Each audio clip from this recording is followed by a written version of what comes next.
Live from the Spill Studios located behind a liquor store off the I-35 interchange, it's time once again for a couple of cold ones with Corey and Carla. Yes, it is. Yes, it is. Sitting back for a change, relaxed. I got this little table mic thing right here. I see that. Yeah, You're like you've got that like Vaseline going on. Like Exactly. if you raise your arm, you could be driving the car. Got your elbow back. What's what we call here in the hood the gangster lean. The gangsta lean. Yeah, I'm thinking about bringing out a line of bacon called that, the gangster lean. For OGs out there. Bacon for gangsters. Gangsta lean. Gangster lean. Is this Let's Do This all of a sudden? No, man. We gonna have goats that eat their own milk? No. Gangsta lean. Goats, he don't throw no milk. He eats it. Gangsta lean is like sizzling in the hood. Exactly. You remember sizzling? Oh, dude, I love sizzling. Do they still make that shit? I'm pretty sure they do. You know what? And y'all gonna hear this, but I was talking on the phone. Yeah, I was talking on Skype. I said Skype. I didn't say the phone. You probably missed a little bit of this audio, but I said I was talking on Skype, and he's like, "No, you talking on the phone."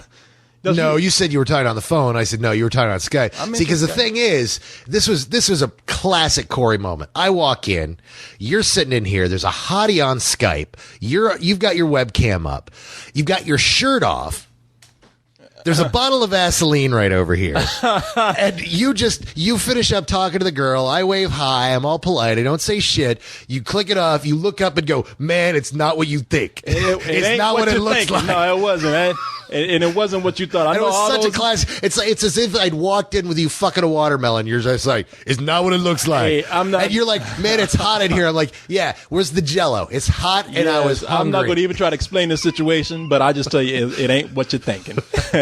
But I was just like, dude, he's talking to some hottie on Skype, and he took his shirt off because it's hot in here. But apparently, that's not what I was thinking. Apparently, it was something else. Well, you're close to that. But as far as, hey, man. And there's Vaseline in arm's reach. Nah, man. I told you that shit was for my tattoo. That's aloe vera, my friend. Then why does it say Vaseline across it? Because below that it says aloe vera. Vaseline with aloe vera. Vaseline is a brand. Aloe vera is what's in the bottle right there. You know about I that? know aloe vera. Aloe vera is a plant. That is Vaseline. That's nature's healing. Nature's lubricant. That's nature's healing lubricant right there. Let me see that. Hand that to me right there. I'm going to educate you on some things right here. It says Vaseline moisturizing daily body gel with 100% natural aloe vera, 100%. So I guess that helps if you chafe. If you're like jerking off for like 3.5 hours, you can add the aloe at the same time. I like the chafing. The chafing lets me know I'm alive. That's right. I don't need no aloe vera to jack off with. I use the calluses on my hand. And see, I love me that much. I don't even want to imagine there's anybody else. I want to know Corey's fucking Corey. It's right? Not what I was thinking, clearly. That's what I'm thinking, though. I just love the fact that the first thing you say as soon as you're like, all right, bye, you click it off. And I was this close to joking around because you guys were like lingering and it was kind of like, you hang up. No, you hang up. No, you hang up. And I was just like, all right, come on. And you hang up. And the second you hang up, you just look at me and go, man, it's not what you're thinking. Well, because, I mean, let's face it, man. I know that for the image that's put out there on the site, that is what would you consider a classic Corey moment. I'm in here. The only thing was missing was a little glass of Cavassier in my hand or something. Cavassier. But I'm not going to explain it, but it is all those ingredients is not what you think. Yeah, everybody thinks I got this cute girl on the phone. She's on video chat. Yeah, no, it's not the phone. She's fucking sitting there on her bed in her bedroom. On video chat. And even then, I'm telling you, she was cute.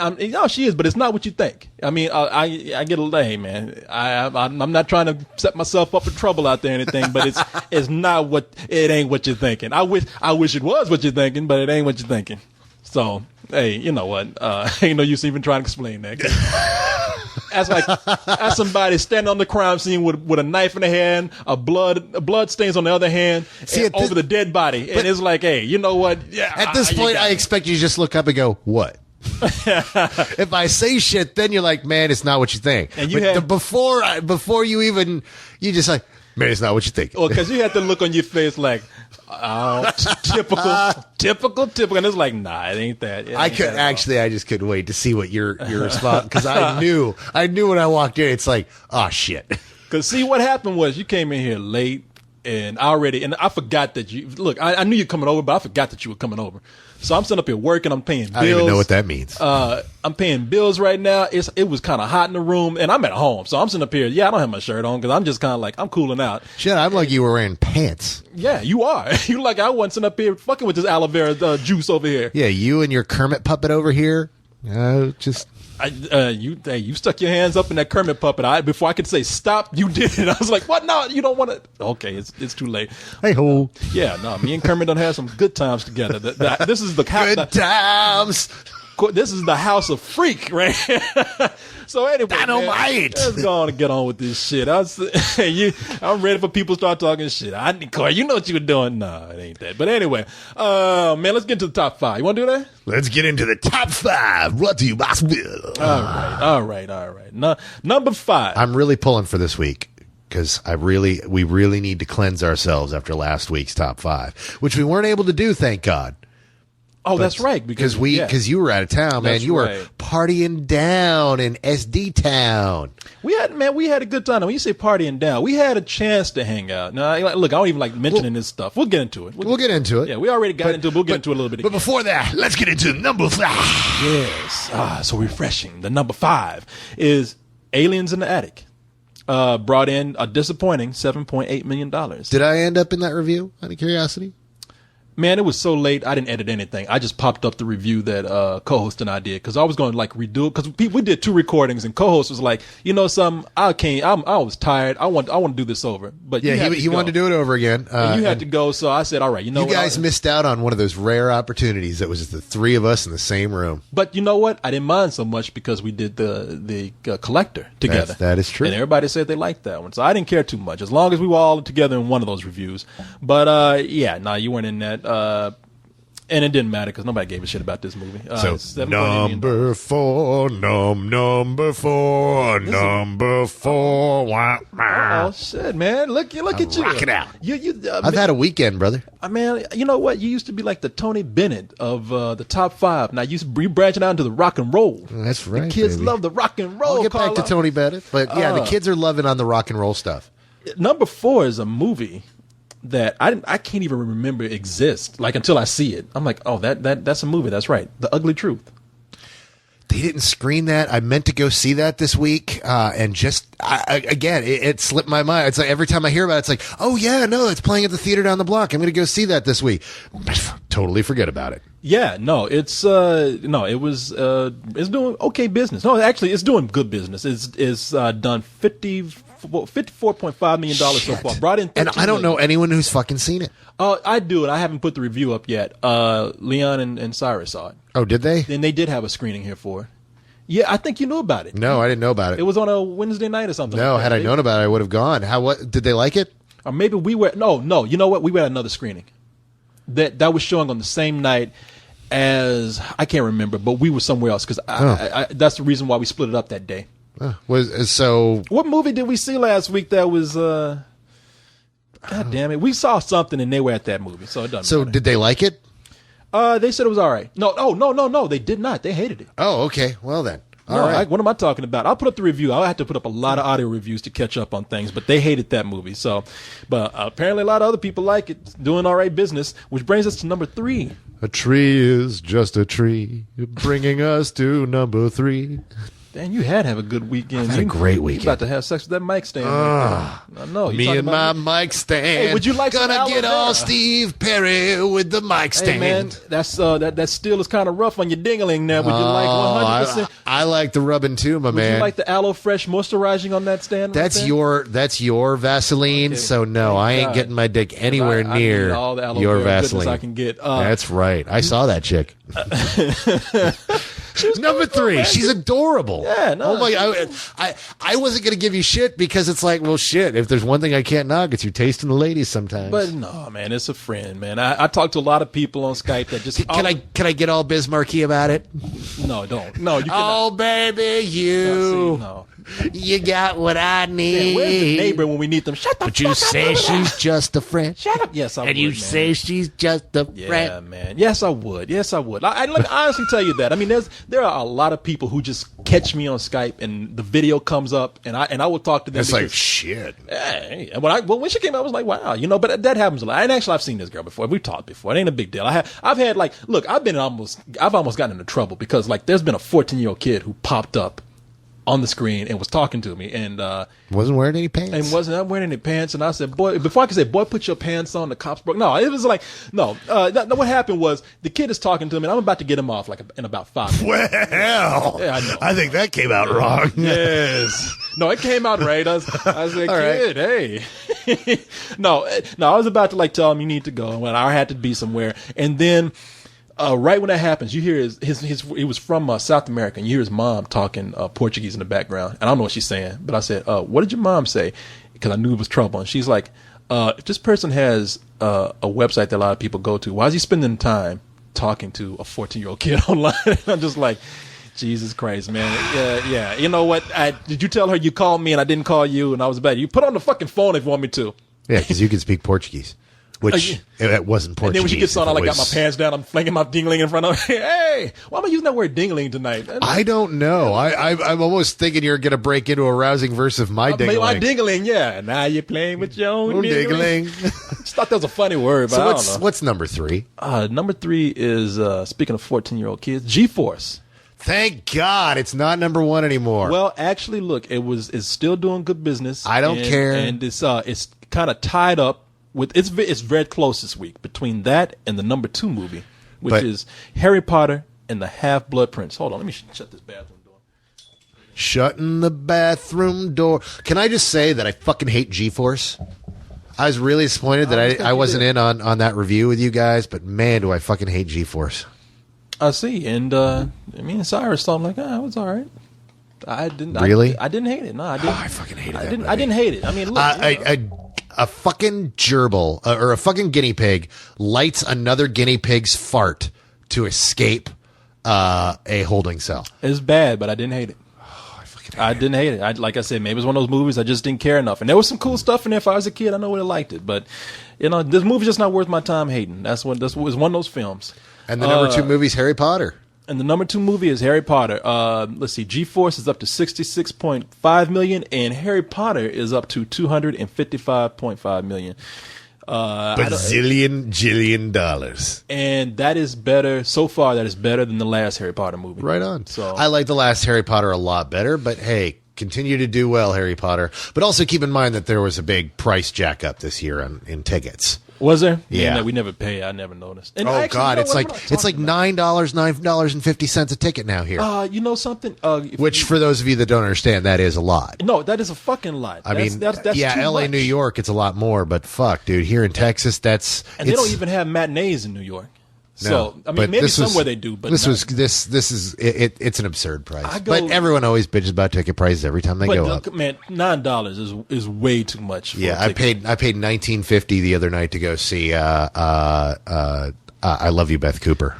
Well, actually, let me see. I do pay for movies every now and then because we go to those midnight movies. But I think they're charging me like the college discount because I think they still think I'm in college, so they just don't say anything. So I paid $12 because it's usually me and co-host that are going, and it is like too much to pay for a little fucking gold ball. So anyway, number 1, funny people. Okay. Here's the deal with this movie. It brought in $23.4 million. Excellent. Now, if you go to certain articles online, you will see 2 different kinds of reports being done on this film, and they couldn't contrast each other better. One article says, "Funny People falls flat." Another article says, "Funny People leads the box office with a respectable 23 blah blah blah." And so I'm reading these 2 things, and the reason why people are saying Funny People falls flat is because they are comparing it to Adam Sandler's other comedies. Yeah.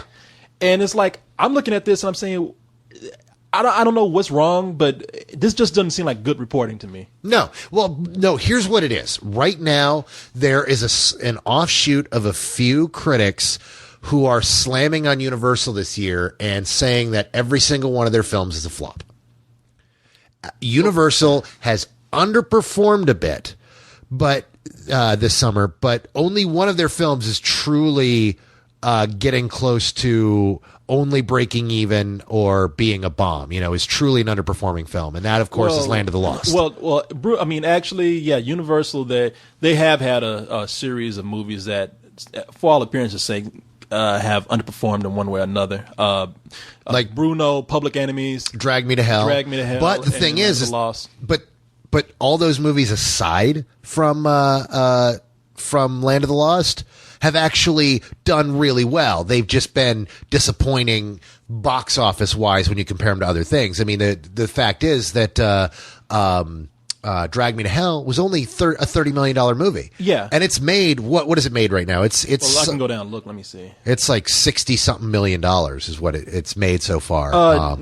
Let me see. So far, it has made, I think, $40 million. $40 million? Yeah, $40 million. Which, okay. I mean, it's not bad. The movie cost $30 million to make. Yeah, and that's just domestic. There's also the foreign take that goes in there. Then you've got Bruno, which costs nothing to fucking make. Yeah. And so everything they're making there is profit. No, and both of those are going to do really well on DVD. Land of the Lost may not. Land of the Lost is the one where it's kind of like, okay, nobody knew that was going to happen, but it happened. But so you've got these people who are targeting. They want to be able to say that there's going to be a big shakeup at Universal, and they're pointing out every flaw at Universal. But for this kind of a movie, and on this weekend where it led the box office, it beat Harry Potter and G-Force. Yeah, no, Harry Potter is the one that's doing well for them. Public Enemies underperformed. That movie's not going to really make any profit domestically. It'll have to go on the DVD to do that. Bruno, they just expected more from it, but it just dropped off. So that movie did make some money. Land of the Lost is probably the biggest stinker, and that is not doing well at all. So here's my big question. Yes? Where did The Collector come in? Collector came in at number 11. With? So it came in with $3.6 million. Oh. So it's the kind of movie coming in that low. I mean, the movie didn't cost that much to make, so it's going to do all right. But it made more than its budget back opening weekend. Barely. With the advertisement, that's still not making a profit. But it'll if next week if it does okay, then it'll be all right. It's the kind of movie. You know what? This is what I think. It's the kind of movie where they're not going to be able to make the franchise they wanted from it, but they'll probably be able to release some more. Well, that depends on how it does on DVD. Well, if they release more on DVD, that's what I'm thinking. They'll probably release more sequels on DVD, but I don't think it's doing well enough to actually do like a theatrical. We'll see. This is the thing is keep in mind that this is not one of the big boys, one of the big distributors. This is a small Freestyle. This is Freestyle. This is a small distribution house, and if opening weekend it made its budget back and continues, and they make, it'll do well on DVD, or at least do halfway decent on DVD, enough to where they'll make back the money they spent and then some. If it's popular enough on DVD, that will warrant a sequel. Yeah, no, and we've had movies like that before that haven't done well. Hell, look at my favorite example is Bad Boys. Bad Boys only made $54 million. In its run in the box office. Mm-hmm. The sequel they spent $150 million on Bad Boys 2 because they knew that the popularity of it over the years built up to where they could spend that kind of money and make it back, and they did. Also, the star power went up a little bit too. Sure, both Martin Lawrence and Will Smith gained popularity. So we'll see what happens to The Collector. I am kind of sad that it didn't. I really wanted to see it make top 5. It's a hard sell, man. I mean, because I know we had this discussion about it being torture porn or not, but every review that came out was it didn't do too well fairly with critics. It did not, and every one of the critics that were against it labeled it as torture porn. Well, no, and in fact, in my earlier review, I even said that it's going to come out. In fact, when me and Marcus were watching it at the premiere here, I was pointing out, I'm like, okay, you see this scene where you lit it just like Saw? You're going to have critics that are going to call it Saw and are going to call it torture porn. I mean, see, and I know you and I are going to disagree, and I think this is what actually hurt the movie. I think it is torture porn. I think it is just another variation of Saw. Not to say that it's not good, because I enjoyed the film, and I actually like those guys a lot. I will come clean and tell you honestly that this is a movie that if I hadn't met those guys, I probably would have rated it lower, not knowing them, but knowing the story behind the movie, knowing that these guys sincerely made a film, and they didn't do it for any other reason but to make a good movie, and their intentions were great, I know what they're going through, and they have to sell the movie. So I was like, you know what? Yeah, I'm behind them all the way on this. But I have to agree with the critics that said that it was these things that it was, and it was in. When the reviews came out and when with what we saw on TV, I think that kind of hurt the movie a little bit. But as you stated, movie didn't cost that much to make. No, it was a low budget movie, and I think he did an incredible job with the budget he had. And here's hoping that it sustains. Let's hope that word of mouth brings back the same or greater business next week. Yeah, who knows? Because it could be one of those things where people go to work tomorrow and say, "Oh, dude, I checked out this movie this weekend. There weren't a lot of people there, but fuck, man, it was great. It's called The Collector. You got to go see it." Well, there's Let's hope. The cool thing about it is that there's some word of mouth, some positive word of mouth behind it from actual sources that could help his business. Like Variety liked it. I think the Los Angeles Times gave it a good review. So I mean, it's not everybody's hating on the movie. But hey, you never know. And like you said, look, man, the movie's not suffering. It's a low budget film. That's the way you should do things sometimes. You ever want to get your money back, make a low budget fucking movie, man. That's how those Christian movies do it. Low budget horror. I mean, low budget horror almost always makes it. Well, no, the low budget, the super low budget Christian movies do for the most part make their money back, but they have to be super low budget because they're not going to make real money. Oh, no. Like there was that whole big thing about the Fireman movie earlier this year, or was it whatever that Kirk Cameron fucking thing was. Fireproof. Yeah. But I mean, it made, in the scheme of things, it made no money, but it made money compared to the $500,000 budget it was on. And I've heard stories about crazy Kirk Cameron. Oh my God! You can look at a video with Kirk Cameron and tell crazy, I've talked to people who have met him or were on the set of some of these films that he's making, and apparently he's one of those crazy Christians. I've heard weird stories, dude. Well, you've seen the video of them talking about. Look, I haven't. This is not me actually. This is not me actually talking about Christians. Like I said, I'm not that kind of person. I don't want to go. And I am a Christian. And so you are, yeah. But they made these videos where they're trying to convince people of creationism by peeling a banana, and the fact that these two guys cannot sit there and see how. And when I say gay, I'm not talking about gay people, but it looks like a gay joke. They're talking about how creationism is in the engineering of banana. And Kirk Cameron is sitting up there watching this Australian guy. I forgot his name, but he's another one. And he's watching them peel the banana and talk about how God was meant for it to be like this. And he just sticks the banana in his mouth and keeps going up and down with it. And nobody sat up there on the set. No, Kirk Cameron, no one sat up there and said, you know something? That's opened the floodgates for a lot of gay jokes right there. You know, I mean, that's how crazy they are. They're blinded by this shit so much that they don't even see the humor in it. So, God bless Kirk Cameron, man. I actually heard that guy talk one time, and he said how he had all this shit going on. He didn't know who he was anymore, and he got into Christianity. And now we don't know who the fuck we don't know what the fuck is going on with him anymore. What's wrong with your head? We used to get him, but now. Which, hey, look, my whole problem with people like that is that I'm happy if it helps you find what you need. Yeah. But as far as going out and fucking with people about it, look, I got my thing, you got yours. Leave me the fuck alone. Awesome. Go choke on a banana. Well, he's never fucked with me, so we're cool. Me and Kirk, we're cool. Kirk bothers me every day, calling me on the phone. Hey, Corey, I want to tell you about Jesus. Amen. Look, leave me alone. Yeah, I've got a 14-year-old from South Africa on Skype. I need to talk to him. I got a hot 14-year-old kid from South America. So anyway, where are we now? Is there something you want to talk about? You said after there's a number of things I want to talk about. It's an interesting week, and we're not going to have a hard time filling it this time. Okay, then please, Maestro, tell me what's up. Let's begin with the beginning. Just a quick thing. For those of you that like to listen to me sit around and pontificate for a while, tonight I will be on /Filmcast. That's Monday night, August 3rd, I think. Yes. We're Monday, right? August Monday. 3rd, yes. Monday, August 3rd, 9 p.m. Eastern, 8 p.m. Pacific, or 8 p.m. Central. Is it Central? You sure? Yeah, 8 p.m. Central. Right. Central time. That's where we are. And I guess that means it's 6 p.m. Pacific. I will be on with the /Filmcast guys at /film.com, I believe is the address on that. And it's a /Filmcast. You can type in /Filmcast in your Google bar and you'll find it. And there's a chat room. We'll be hanging out. We'll be chilling for a couple of hours and talking all sorts of things. Doing your thing. We'll be debating funny people. and talking about what we watched and just doing their interesting week. I really enjoyed it last time, and I'm looking forward to doing it again this time. So if you guys listen to me, I'll be live and actually live instead of recorded live. And so we'll be doing that. Really looking forward to that. So that's my thing for today. All right. Wait a minute. That was it? That's what was going to fill all the time right there? No, God, that was that. No, after that, there's stuff. All right. Well, good night, everybody.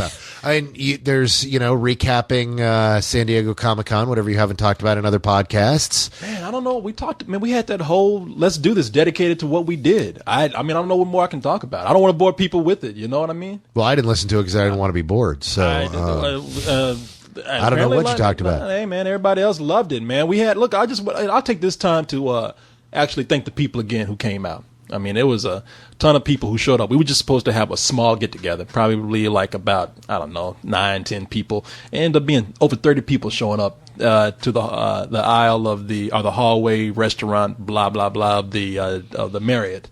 So it was cool, man. I mean, look, I don't...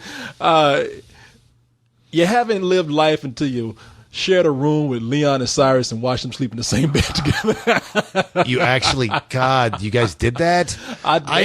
They did that. Oh, I told them, I'm getting this fucking bed by myself. Oh, my God. I thought you guys got separate rooms. Well, we were supposed to get separate rooms. They had us staying at this hotel called the Sumner Suites.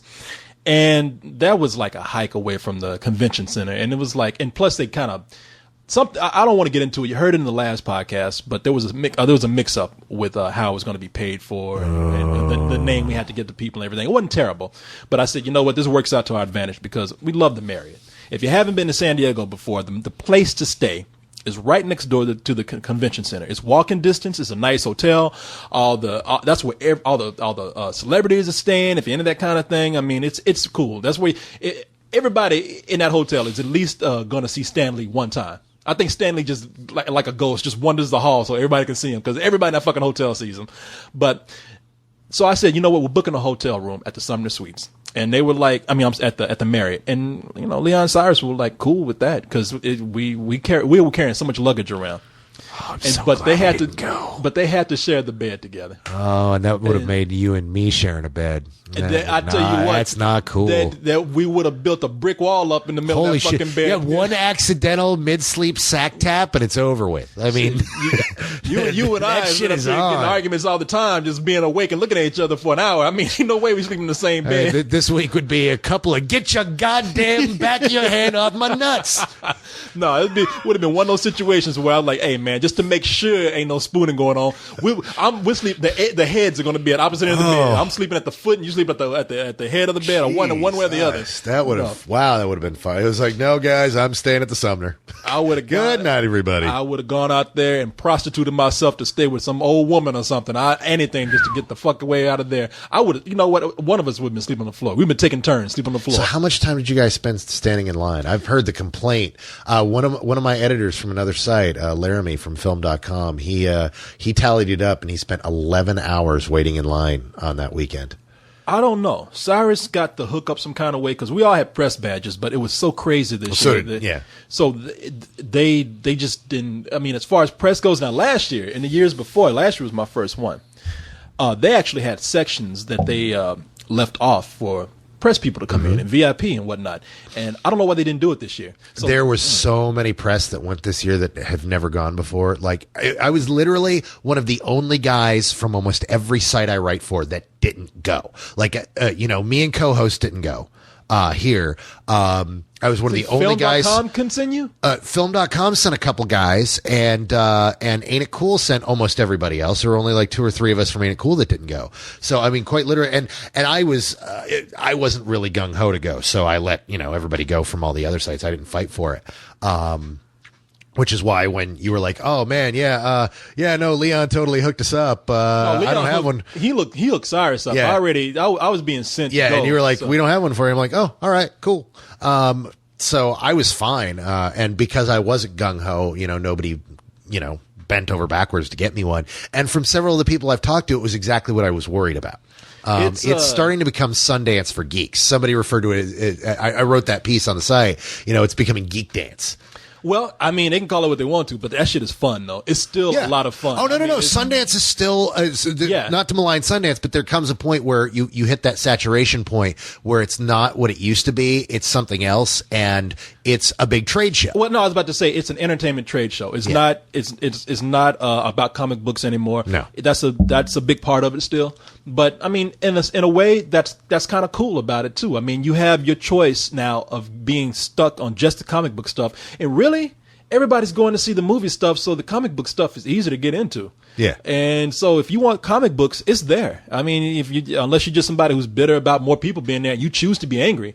But if the entertainment stuff is there, if you want it. Cyrus has some kind of way of getting in every day, and he sat in that room all day long, and he was the one that got the good deal. He got to see all the cool shit in Hall H, which is that famous hall. Yeah.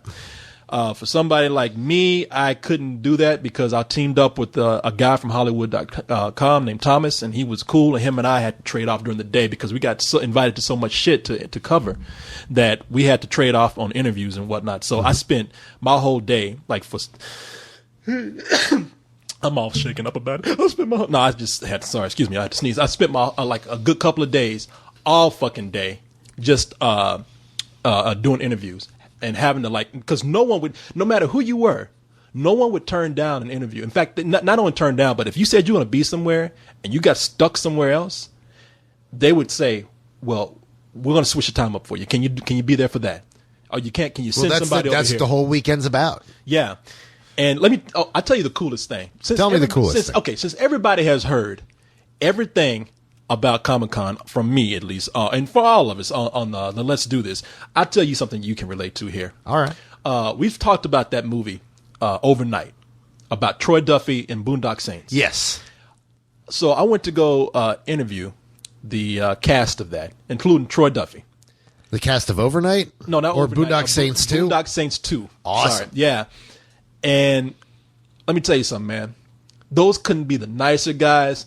And that cast could not be more enthusiastic about working for somebody who was vilified in a documentary. Well, Troy learned, I did an interview with him years ago that I still get emails and phone calls about because it was, it was one of the first times he kind of crawled out after, nobody was paying attention to Boondock Saints. It was one of those culty things. And I interviewed him for Ain't It Cool? And I still get email about it every so often. And Overnight came out, and of course I wrote up a piece on Overnight, and Overnight was a hatchet job. I mean, I talked to people who are friends with him and said, they all said, yeah, it's true. It happened that way. But when you actually know the story, you see the three major points where the documentary team diverged from the truth and kind of ignore what really happened or kind of twist things to make their documentary interesting. And the thing that really doesn't get brought up is that Troy was humbled by the whole experience and chilled the fuck out. No, he admits that. I mean, like I said, and when I say vilified, that's an exaggeration on my part because he actually says, yeah, you know what, I was kind of like that, but at the same time, an editing job can actually make you look much worse than what it really was. And well, that's what Omarosa always says. Yeah, and you know something, he was the one that was being really cool about it.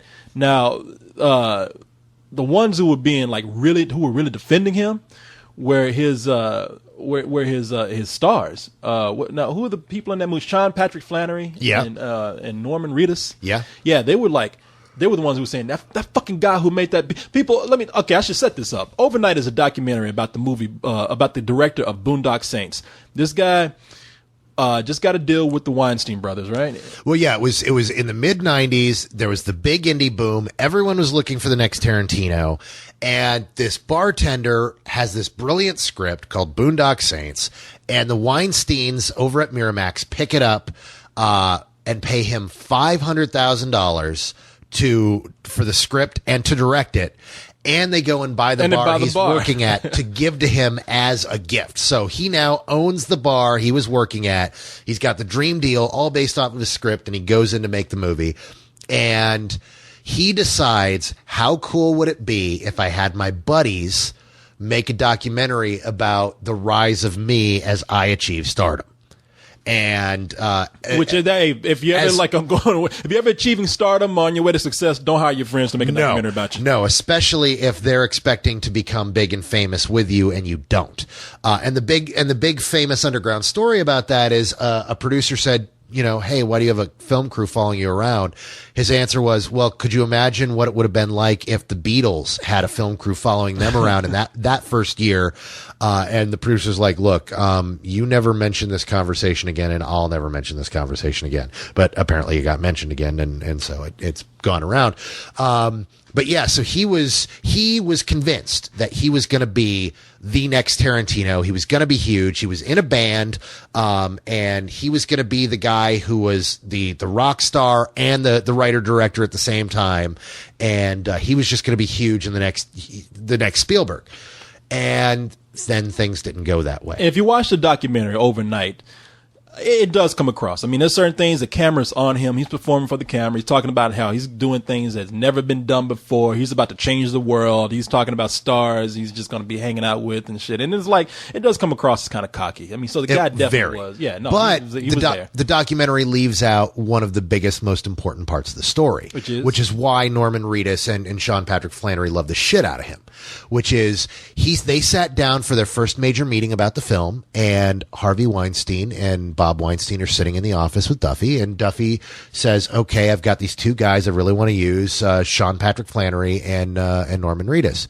And they're like, no, actually, we're going to use these two guys who are up and coming right now. One was Brad Pitt or something. Brad Pitt and Donnie Wahlberg. Yeah. And not Donnie Wahlberg, Mark Wahlberg. And he said, yeah, they're both really good guys. They're both great actors, but these are supposed to be brothers. We have to buy that they're two Irish brothers. First of all, neither of them look fucking Irish. And secondly, neither of them look like fucking brothers. No, I'm going to use these two guys. And Harvey Weinstein said,